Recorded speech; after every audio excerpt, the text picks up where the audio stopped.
Sir, ಈಗ ನಿನ್ನೆ ರಾಜ್ಯ ಸರ್ಕಾರದಲ್ಲಿ ಏನೂ ಇಲ್ಲ, ಖಾಲಿ ಡಬ್ಬ ಆಗಿದೆ ಅಂತ ಹೇಳಿ ಒಂದು ಖಾಲಿ ಟ್ರಂಕ್ನ ಹಿಡ್ಕೊಂಡು ಸಂಸದ ತೇಜಸ್ವಿ ಪ್ರತಿಭಟನೆ ಮಾಡಿದರು. ಅವರು ಕೂಡ ರಾಜ್ಯ ಸರ್ಕಾರ ಅರೆಸ್ಟ್ ಮಾಡುತ್ತೆ. ಎಷ್ಟು ಮಟ್ಟಿಗೆ ಸರಿಯಾದ ಹಾಗೆ ರಾಜ್ಯ ಸರ್ಕಾರದ ಯಾರು ಬುದ್ಧಿನೇ ಎತ್ತವಾಗಿಲ್ಲ ಅಂತ ನೋಡಿ, ಅವರು ಒಟ್ಟಾರೆ ಆ ಸರ್ಕಾರದ ವೈಫಲ್ಯಗಳನ್ನು ಮುಚ್ಚಿಟ್ಕೋಲಿಕ್ಕೆ ಮತ್ತು ಸುಳ್ಳು ಒಂದು ಮಾಹಿತಿಗಳನ್ನು ಕೊಡೋದು. ನಮ್ಮಲ್ಲಿ ಸಾಕಷ್ಟು ದುಡ್ಡಿದೆ, ನಾವು ಅಭಿವೃದ್ಧಿ ಅಂತೂ ಶೂನ್ಯ. ಏನು ಅಂದರೆ ಮೇಜರ್ ಏನದ ಇರಿಗೇಷನ್ನು ಇಂಥವು ಯಾವ ರಾಜ್ಯಕ್ಕೆ ಅತ್ಯಂತ ಪ್ರಮುಖವಾದಂಥ ಇವತ್ತು ಆಲ್ಮಟ್ಟಿ ಯೋಜನೆಗೇನು ಹಣನೇ ಕೊಟ್ಟಿಲ್ಲ.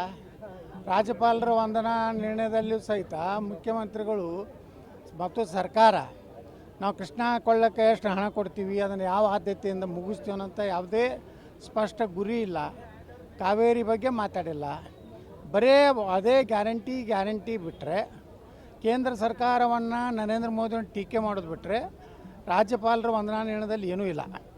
ಇದರ ಅರ್ಥ ಏನೂ ಇಲ್ಲ ಅಂದರೆ ರಾಜ್ಯದ ಬೊಕ್ಕಸ ಖಾಲಿಯಾಗಿದೆ. ಯಾವ ನೋಡ್ರಿ, ಇವತ್ತು ಅಲ್ಪಸಂಖ್ಯಾತ ಮುಸ್ಲಿಮರ ಒಂದು ಸಾಲದ ಬಡ್ಡಿ ಮನ್ನಾ ಮಾಡ್ತಾರೆ, ಆದ್ರೆ ಉಳಿದ ಎಲ್ಲ ಹಿಂದುಳಿದ ವರ್ಗದವ್ರು ಮತ ಹಾಕ್ಯಲ್ವ, ಇವರಿಗೆ ದಲಿತರು ಹಾಕ್ಯಲ್ವ, ಇವರಿಗೆಲ್ಲ ವರ್ಗದ ಜನ ಹಾಕ್ಯಾರಿಲ್ಲೋ. ಮತ್ತು ಎಲ್ಲ ಜನರೂ ಬಡವರು ಅದಾರ. ಮಾಡೋದಿದ್ರೆ ಎಲ್ಲರಿಗೂ ಸಮಾನವಾಗಿ ಬಡ್ಡಿ ಮನ್ನಾ ಮಾಡಬೇಕಾಗಿತ್ತು. ಒಂದೇ ಸಮುದಾಯವನ್ನು ಖುಷಿಪಡಿಸಲಿಕ್ಕೆ ಇವತ್ತು ಸ್ವತಃ ಸಿದ್ದರಾಮಯ್ಯನವರು ತಮ್ಮ ಜನಾಂಗಕ್ಕೂ ಸಹ ಏನು ಮಾಡ್ತಾಯಿಲ್ಲ. ಏನು ತಪ್ಪೇನೈತೆ? ಖಾಲಿ ಟ್ರಕ್ ಇವ್ರು ಚಂಬು ಹಿಡ್ಕೊಂಡು ಅಡ್ಡಾಡಿದಾರಲ್ರಿ. 40% CM ಅಂತೇಳಿ ನಮ್ಮ ಬೊಮ್ಮಾಯರ ಬಗ್ಗೆ ರಸ್ತೆಗಳಲ್ಲಿ ಕಂಪೌಂಡ್ ವಾಲ್ಗಳ ಮೇಲೆ ಎಲ್ಲ ಬರೆದ್ರು. ಇವತ್ತು ಚಂಬು ಹಿಡ್ಕೊಂಡು ಇವರು ಅಡ್ಡಾಡಿದ್ರು. ಇವತ್ತು ಲೋಕಸಭೆಯಲ್ಲಿ ನೋಡ್ರಿ, ಚರ್ಚೆನೇ ಮಾಡ್ತಾಯಿಲ್ಲ ರಾಹುಲ್ ಗಾಂಧಿ. ಯಾವುದೂ ಸಂಬಂಧ ಇಲ್ಲಾರಂಥ ಒಂದು ಪುಸ್ತಕ ಇನ್ನೂ ಬಿಡುಗಡೆನೇ ಆಗಿಲ್ಲ. ಅದ್ರ ಕಂಟೆಂಟ್ಸ್ ಏನು ಅನ್ನೋದೇ ಗೊತ್ತಿಲ್ಲ. ಇವತ್ತು ಹಿಂದಿನ ನಮ್ಮ ಏನು ವಾಯುಸೇನಾದ ಮುಖ್ಯಸ್ಥರು ನಮಗೆ ಅಧಿಕಾರ ಕೊಟ್ಟರು ಅಂಥೇಳಿ ಹೌದು, ಮತ್ತು ಒಂದು ಮಿಲ್ಟ್ರಿಯವ್ರಿಗೆ ಫ್ರೀ ಹ್ಯಾಂಡ್ ಕೊಟ್ಟಿದ್ದಾರೆ ಪ್ರಧಾನಮಂತ್ರಿಗಳು. ಅದರ ಅರ್ಥ ಏನು? ನೀವು ಏನು ಬೇಕಾದ ಆ್ಯಕ್ಷನ್ ಮಾಡಿರಪ್ಪ ಅಂದಂಗೆ. ಅದನ್ನು ತಪ್ಪು ಆ ಜನರಲ್ಲಿ ಮೂಡಿಸ್ಲಿಕ್ಕೆ ಮತ್ತು ಇವ್ರದ್ದೆಲ್ಲ ಇತಿಹಾಸ ನೆಹರುವಿಂದ ಹಿಡಿದು ಇಲ್ಲಿಯವರೆಗೇ ಇವ್ರ ಇತಿಹಾಸ ಏನು, ಇವ್ರ ಅಕ್ರಮ ಸಂಬಂಧಗಳೇನೊಂದು ಈ ದೇಶದಲ್ಲಿ ಚರ್ಚೆ ಆಗಬೇಕಾಗ್ತದೆ. ಯಾವ ದೇಶದ ರಕ್ಷಣೆ ಬಗ್ಗೆ ಬಂದಾಗ, ವಿದೇಶಕ್ಕೆ ಹೋದಾಗ ರಾಹುಲ್ ಗಾಂಧಿ ಭಾರತದ ವಿರುದ್ಧ ಮಾತಾಡ್ತಾರಲ್ಲ, ಇಂಥ ಒಬ್ಬ ವಿರೋಧ ಪಕ್ಷ ನಾಯಕ ಸಿಕ್ಕಿದ್ದು ನಮ್ಮ ದೇಶದ ದುರಂತ. ಅದರ ಪೀಳಿಗೆನೇ ಇವೆಲ್ಲ ಕರ್ನಾಟಕದಾಗ ಇವು ಅದ್ರ ಸಂತತಿನೇ ಇಲ್ಲೂ ಕರ್ನಾಟಕದಲ್ಲಿ ಈ ರೀತಿ. ಪ್ರಿಯಾಂಕಾ ಖರ್ಗೆ ಅವರು ಹೇಳಿದ್ದಾರೆ, ಈ ರೀತಿ ಟ್ರಂಕ್ ಖಾಲಿ ಹಿಡ್ಕೊಂಡು ಮೋದಿ ಕಡೆ ಏನಾದರೂ ಹೋಗಲಿ, ಅದನ್ನು ತುಂಬಿಸ್ಕೊಂಡು ಬರಲಿ, ಇವ್ರಿಗೆ ಅಲ್ಲಿ ಹೋಗಿ ಕೇಳೋವಂಥ ದಮ್ ಇಲ್ಲ ಅಂತ ಹೇಳ್ತಾರೆ. ನೋಡಿ, ರಾಜ್ಯ ಸರ್ಕಾರದ್ದು ಪಾಲಿದೆ ಮೆಟ್ರೋದಲ್ಲಿ. ರಾಜ್ಯ ಸರ್ಕಾರ ಬಿಟ್ಟು ಬರೀ ಕೇಂದ್ರ ಸರ್ಕಾರ. ಇವತ್ತು ಇಂಡಿಯನ್ ರೈಲ್ವೆ ಪೂರ್ತಿ ಭಾರತ ಸರ್ಕಾರದಲ್ಲಿ. ಮೆಟ್ರೋದಲ್ಲಿ ಶೇರಿಂಗ್ ಇದೆ ಕರ್ನಾಟಕ ಮತ್ತು ಗೌರ್ಮೆಂಟ್ ಆಫ್ ಇಂಡಿಯಾ. ಇವರೇ ಶಿಫಾರಸು ಮಾಡ್ಯಾರ ಏರಿಸ್ಬೇಕಂತೇಳಿ. ಯಾಕಂದ್ರೆ ಇವ್ರು ದುಡ್ಡು ಕೊಡೋದು ಆಗಲಾಗೈತಿ. ಅದಕ್ಕೆ ಇವ್ರು ತಪ್ಪು ಮಾಡಿದ್ದಕ್ಕೆ ತೇಜಸ್ವಿ ಇವತ್ತು ಪ್ರತಿಭಟನೆ ಮಾಡ್ಯಾರ. ಆ ತೇಜಸ್ವಿನ ಒಬ್ಬ MP ಅವ್ರನ್ನ ಅರೆಸ್ಟ್ ಮಾಡೋದು, ಅವ್ರು ಖಾಲಿ ಡಬ್ಬ ಯಾವ ಇದ್ರ ಮ್ಯಾಗ ಅರೆಸ್ಟ್ ಮಾಡಿದ್ರಿ? ಯಾವ ಸಾಮಾನ್ಯವಾಗಿ ಯಾವುದೇ ಹೋರಾಟಗಾರನ ಕರ್ಕೊಂಡು ಹೋಗ್ತಾರೆ, ಬಸ್ನ ಕರ್ಕೊಂಡು ಹೋಗ್ತಾರೆ, ಪೊಲೀಸ್ ಸ್ಟೇಷನ್ ಕುಂಡ್ರಿಸ್ತಾರೆ, ದೋಸೆ ಇಡ್ಲಿ ವಡೆ ತಿನ್ನಿಸಿ ಕಳಿಸ್ತಾರೆ. ಇದು ಹೋರಾಟ. ಇವತ್ತೇನು ಭಾಳ ಹೋರಾಟ. ಹಿಂದಿನಾಗ ನಮ್ಮ ಸ್ವಾತಂತ್ರ್ಯ ಹೋರಾಟಗಾರರು ಏನು ಜೈಲಿಗೆ ಹೋಗ್ತಿದ್ರು, ಇವ್ರು ಎಲ್ಲೇ ಪೊಲೀಸ್ ಸ್ಟೇಷನ್ಗೆ ಹೋಗ್ತಾರೆ. ಯಾವ ಹೋಟೆಲ್ದಾಗ ಇಡ್ಲಿ ಚಲೋ ಇರ್ತೈತಿ, ಯಾವ ಹೋಟೆಲ್ದಾಗ ಉತ್ತಪ್ಪ ಐತಿ ತಿಂದು ಬರುವಂಥ ಹೋರಾಟತೆ. ಅದಕ್ಕೆ ಈ ಹೋರಾಟವನ್ನು ಹತ್ತಿಕ್ಕುವುದು ಬದಲಿ ಸಿದ್ದರಾಮಯ್ಯ ಸರ್ಕಾರ ಆತ್ಮಾವಲೋಕನ ಮಾಡ್ಕೊಳ್ಳಿ. ನಾವು ನಿಜವಾಗಿಯೂ ಗ್ಯಾರಂಟಿ ಕೊಟ್ಟಿದ್ದರಿಂದ ಸರ್ಕಾರದ ಪರಿಸ್ಥಿತಿ ಸರಿ ಇದೆ ಅನ್ನೋದು. ಇದನ್ನು ಯಾವ ರೀತಿ ನೋಡ್ರಿ, ಈಗ 5,000 ಕೋಟಿ ರೂಪಾಯಿ ನಮ್ಮ ಮಹಿಳಾ ಮತ್ತು ಮಕ್ಕಳ ಕಲ್ಯಾಣದ ಮಂತ್ರಿ ಇನ್ನೂ ಲೆಕ್ಕ ಕೊಡಾಕ್ತಾ ಇರಲ್ಲ. ನಮ್ಮ ತೆಂಗಿನಕಾಯಿ ಅವ್ರಿಗೆ ಕೇಳಿದಾರಲ್ಲ, ಇನ್ನೂ ಒಂದು ತಿಂಗಳದ ಹಾರ್ಸ್ಯಾರ. ಒಂದು ತಿಂಗಳದ ಹೆಣ್ಮಕ್ಳಿಗೆ 5,000 ಕೋಟಿ ಕೊಡಬೇಕಾಗಿತ್ತಲ್ಲ, ಕೊಟ್ಟಿಲ್ಲ. ಅಂದ್ರೆ ಲಕ್ಷ್ಮೀ ಹೆಬ್ಬಾಳ್ಕರ್ ಹೊಡೆದಿರಬೇಕು, ಇಲ್ಕಂಡು DK ಶಿವಕುಮಾರ್ ಹೊಡೆದಿರ್ಬೇಕು. ಯಾರೋ ಒಬ್ರು ಹೊಡೆದಾರ. ಅದಕ್ಕೆ ಈ ಹೊಡಿ ಕಂಪ್ನಿ ಭಾಳ ಆಗೈತಿ. ಈ ರೀತಿ ನಮ್ಮ BJP ಅವ್ರನ್ನ, ಹಿಂದೂ ಕಾರ್ಯಕರ್ತರನ್ನ, ಹಿಂದೂ ಸಂಘಟನೆಯವರ ನೋಡಿರಿ, ಹೈಕೋರ್ಟ್ ಹೇಳಿದೆ ಬಾಂಗ್ಲಾದೇಶರು ರೋಹಿಂಗ್ಯಾಗಳು ಭಾರತದಲ್ಲಿ ಅದಾರೆ, ಕರ್ನಾಟಕದಲ್ಲಿ ಇದ್ದಾರೆ, ಅವ್ರನ್ನ ಹುಡುಕಿ ಕೊಡೋರನ್ನೇ ನೀವು ಅರೆಸ್ಟ್ ಮಾಡ್ಲಕತ್ತೀರಿ. ಅಂದರೆ ಈ ಸರ್ಕಾರ ದ್ವೇಷದ ಹಿಂದೂಗಳ ವಿರುದ್ಧ ದ್ವೇಷವನ್ನು ಸಾಧಿಸ್ಲಿಕ್ಕೆ ಹೋಗ್ತದೆ. ಇದು ಅಂತ್ಯಕಾಲ ಬಂದಿದೆ. ಇವತ್ತೇನು ದಿಲ್ಲಿಗೆ ಹೋಗ್ಯಾರಲ್ಲ DK ಶಿವಕುಮಾರು, ಇದು ಸರ್ಕಾರದ ಪತನದ ಮೊದಲ ಹೆಜ್ಜೆ ದಿಲ್ಲಿ ಪಯಣ. ವಿಧಾನಸಭೆ ಮೇಲೂ ಕೂಡ ನಾವೇನಂತಂದರೆ ವಿಧಾನಸೌಧದ ಮೇಲೆ ಕೂಡ ನಾವು ಭಗವಾನ್ ಧ್ವಜ ಹಾರಿಸ್ತೀವಿ. ಹೌದು, ಏನೇನು ಭಾರತ ಧ್ವಜದ ಮಗ್ಲ ಭಾರತ ಧ್ವಜದಷ್ಟು ಎತ್ತರ ಇಲ್ಲ, ಅದಕ್ಕಿಂತ ಸ್ವಲ್ಪ ಕೆಳಗೆ ಹಿಂದೂ ರಕ್ಷಣೆ ಮಾಡುವಂಥ ಒಂದು ಸರ್ಕಾರ. ಭಗವಾ ಅಂದರೆ ಎಲ್ಲರನ್ನೂ ಸಮಾನತೆಯನ್ನು ನೋಡೋಂಥದ್ದು. ಭಗವಾ ಅಂದರೆ ಯಾವುದೇ ಒಂದು ಜಾತಿಗೆ ಸಂಬಂಧಪಟ್ಟಿದ್ದಲ್ಲ, ಅದಕ್ಕೆ ತ್ಯಾಗ ಶ್ರದ್ಧೆ ಇದೆ. ಅಂಥ ಒಂದು ಸರ್ಕಾರ ತೊಗೊಂಡು ಬರ್ತೀವಿ ಅಂತೇಳಿ ಯಲಗೂರು ಹನುಮಂತ ದೇವರ ಬಳಿ ನಾನು ಪ್ರಾರ್ಥನೆ ಮಾಡ್ಕೊಂಡಿದ್ದೀನಿ.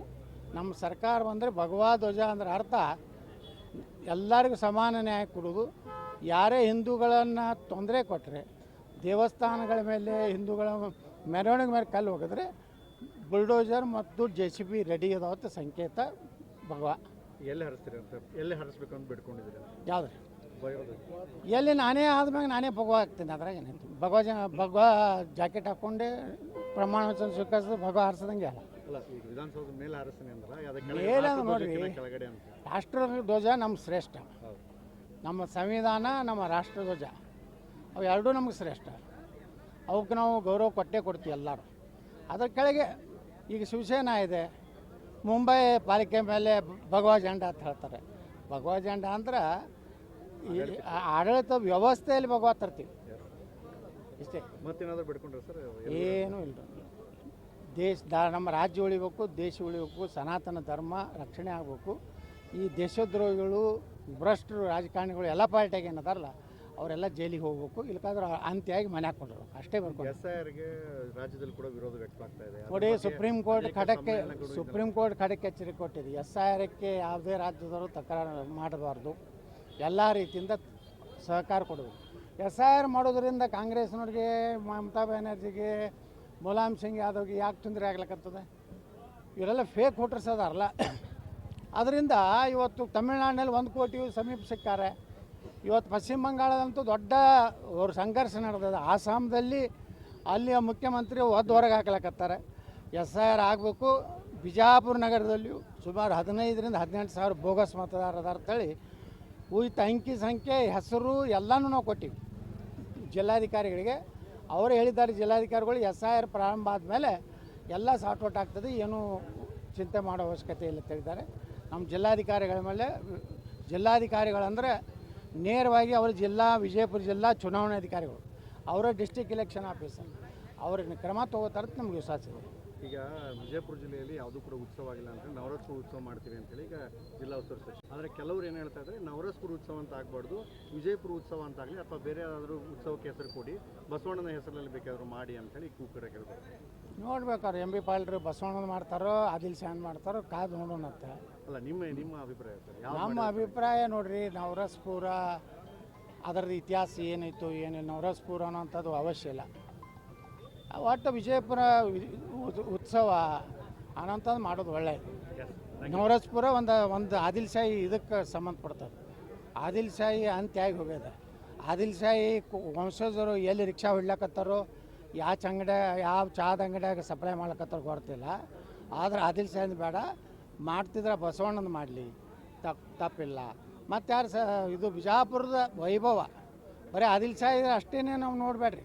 ವಿಜಯಪುರಕ್ಕೆ ಬಿಜ್ಜನಹಳ್ಳಿ ಹತ್ತಿದ್ರು, ಅದು ಚಂದ್ರಗುಪ್ತ ಮೌರ್ಯನಿಂದಲೂ ಇದು ಅವನ ವ್ಯಾಪ್ತಿಯೊಳಗಿತ್ತಿದ್ದು ನಮ್ಮ ಬಿಜಾಪುರ. ಹೀಗಾಗಿ ಅದನ್ನೆಲ್ಲ ಇತಿಹಾಸ ಬರಬೇಕು, ಬರೀ ಆದಿಲ್ ಶಾಹಿ ಇತಿಹಾಸ ಬರಬಾರ್ದು.